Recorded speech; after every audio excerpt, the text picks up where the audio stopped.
महाराष्ट्र में सियासी घमासान के बीच सोमवार 17 जुलाई से विधानसभा के मॉनसून सत्र की शुरुआत हो गई। सत्र के पहले दिन राष्ट्रवादी कांग्रेस पार्टी के 53 में से 27 विधायक अनुपस्थित रहे।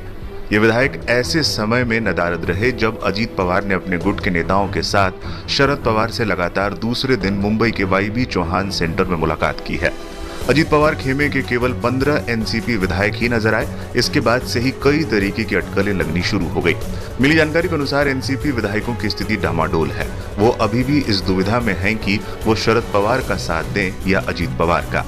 दरअसल अजीत पवार खेमे की शरद पवार से मुलाकात को लेकर अंदरूनी सूत्रों के मुताबिक 16 जुलाई को अजीत पवार खेमे के सिर्फ मंत्रियों के साथ शरद पवार से मुलाकात हुई थी। इसके बाद अजीत पवार के समर्थक विधायकों में बेचैनी बढ़ गई।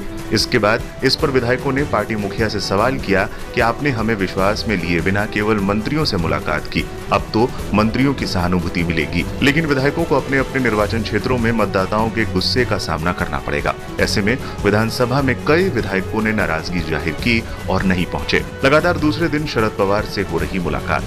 अजीत पवार और प्रफुल्ल पटेल सभी विधायकों के साथ दूसरी बार शरद पवार से मिलने वाईबी चौहान सेंटर पहुंचे थे। वहीं शरद पवार से कल हुई मंत्रियों की मुलाकात के दौरान बागियों ने शरद पवार से एनसीपी को एकजुट रहने की अपील करते हुए कहा कि वो बीजेपी गठबंधन का हिस्सा बन जाए। जिसके बाद अब शरद पवार ने इस पर जवाब दिया है, जिसमें उन्होंने ये साफ कर दिया कि वो बीजेपी के साथ नहीं जाने वाले हैं। हालांकि शरद पवार खेमे की ओर से मिली जानकारी के अनुसार बेंगलुरु में होने वाली विपक्षी दलों की बैठक में शरद पवार शामिल हो रहे हैं।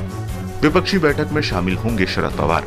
बता दें, विधानसभा सत्र के पहले दिन विपक्ष के शरद पवार गुट के 11 विधायक बैठे दिखाई दिए। वहीं सत्ता पक्ष में 9 मंत्रियों के अलावा 6 विधायक भी सदन के भीतर दिखाई दिए। हालांकि कई विधायक विधानसभा में पहुंचे थे लेकिन सदन के अंदर नहीं पहुंचे।